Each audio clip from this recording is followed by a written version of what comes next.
Okay. Let's I stop. think it's easier to go down the body, and I know all the words on the list, so I probably won't skip any, and I'll go back and make sure I don't. Okay. So let's start up here. This is going to be our larynx, our voice box, right? This area here. On the larynx, we can separate it into a couple different things. If I just tag this and you tell me larynx, that's fine. I'll give you the points. But this hard part here is your thyroid cartilage. And you could see it's a little shinier, it's more iridescent, and if anyone ever wants to feel, you see how it's not like poking through, it's because it's hard. On either side of that cartilage, you see how that is puckering up, and I could tear that up if I wanted to, which I won't. This is the thyroid gland. So the thyroid gland is important. If I was tagging that, I would set something underneath here like that. I'd position it better. I'd set it underneath like that, and I would like tag it like that. So you could see I'm saying like this piece of tissue and not just this thing. So again, thyroid gland, thyroid cartilage, so his like little kitty Adam's apple. But this whole thing is your is your larynx. That is going to lead to your trachea. You could see the tracheal cartilage, right? You could actually see the rings here. So that's an easy tag as well because it's very, very obvious. And then behind the trachea, we have the esophagus. So if I wanted to tag the esophagus, I'd have to do something like that because if not, it's gonna be behind the trachea, right? He has a little tear in his, but that's fine. It's not usually like that, right? He just has a little tear, but we can also see, like, if I wanted to, I could fish something all the way down here and it would eventually go into the stomach. So that would be kind of cool, right? The stomach is not. It's that. I know. That's the heart. We'll get there. Don't worry. I know that the heart's weirdly positioned on him. It's a little bit too to the right for my liking, but it's fine. Everyone's different. So this is the esophagus. It's just a deflated muscular tube, right? It's pretty easy. So now, if I could see the thymus would be like in this area. But unfortunately, his ribs are cracked, but they still kind of bounce back. Yeah, you can stand there. That's probably better. The thymus would be here. You can't see it. Cross it off your list. It's gone in him. So what they did here is you could see they like cut the rib cage. So here's like his ribs where he used to have ribs, covering everything. So this is your thoracic cavity here. So we have the heart. This is your heart. You could see if I dissected this out, which I could do, but I don't really want to, but I could do that. I could dissect out the aorta. And this, Dr. Klotz, is just the man. He preserved the parietal pericardium, the serous membrane, how we're always talking about the serous, visceral and parietal pericardium and how there's a space in between it. So this is the little covering of the heart that makes up the lining of the wall of the body. So it was a really delicate dissection that he did. Parietal membrane would be the answer? Yeah, Okay. yeah, you could say parietal pericardium. Pericardium would be better. Even if you just put pericardium and not parietal, I would still give you that. Okay. On either side of the heart, we're gonna have lungs. So his left lung, just like a human, only has 2 lobes.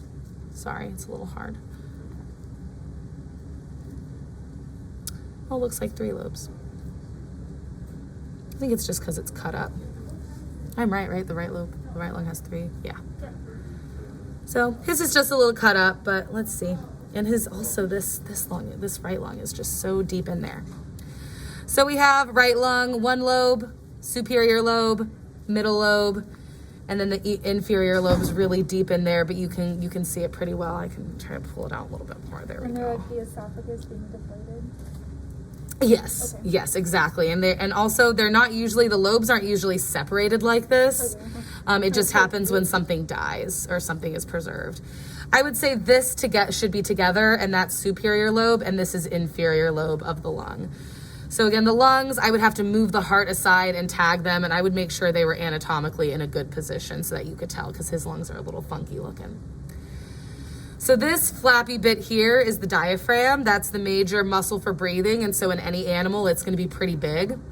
So the diaphragm also separates thoracic cavity from abdominal cavity.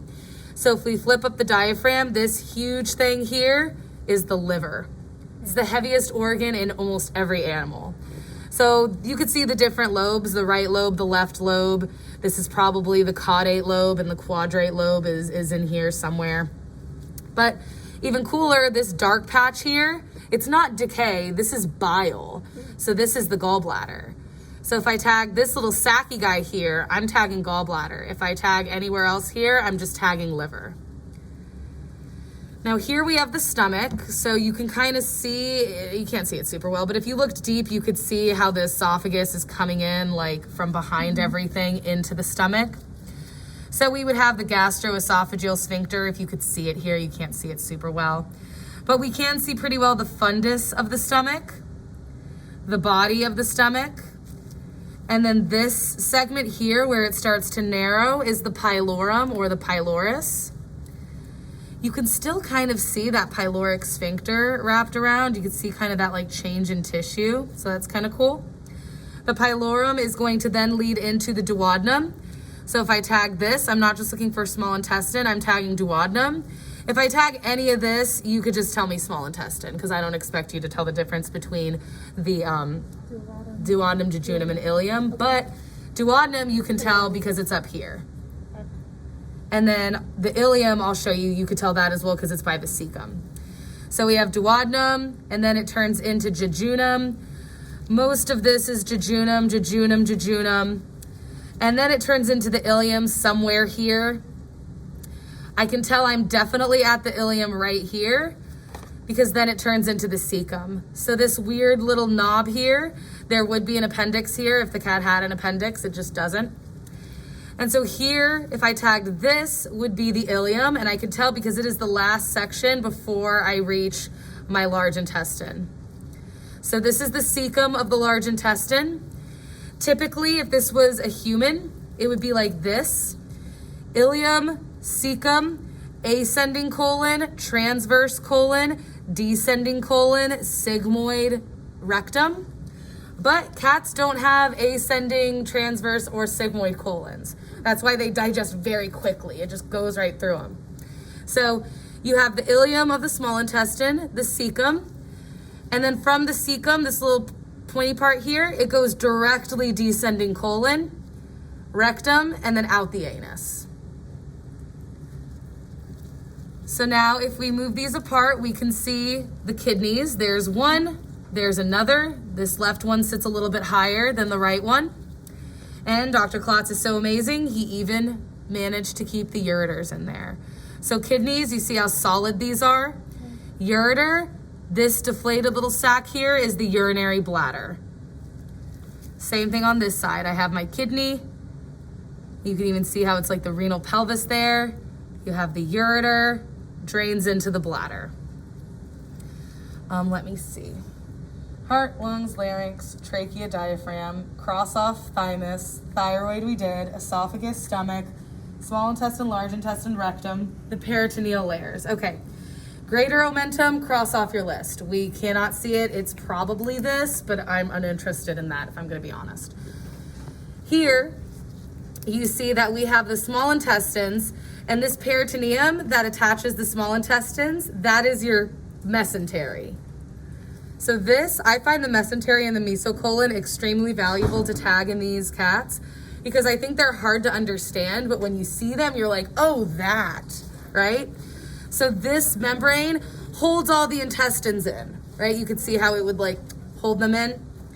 And you could also see where they have lymphatic vessels and all sorts of stuff running through it. So this membrane, again, mesentery. On the large intestine, same thing, but we call it mesocolon. Right, so mesentery if it's the small intestine's membrane, mesocolon if it's the large intestine. And then you could cross off greater omentum. Oh yes, the pancreas and the spleen. So if we move the stomach up, we can see the pancreas and the spleen. The pancreas is this thing. It's kind of just this fatty sac, but the big giveaway is if I have to flip the stomach up, you know that's the pancreas. And this little dark guy here, spleen. It's a good spleen. It's also characteristic color that we typically see the models color it, right? So that's kind of cool. And you can see why I was saying that the kidneys are not that same color, but they always color them that for some reason.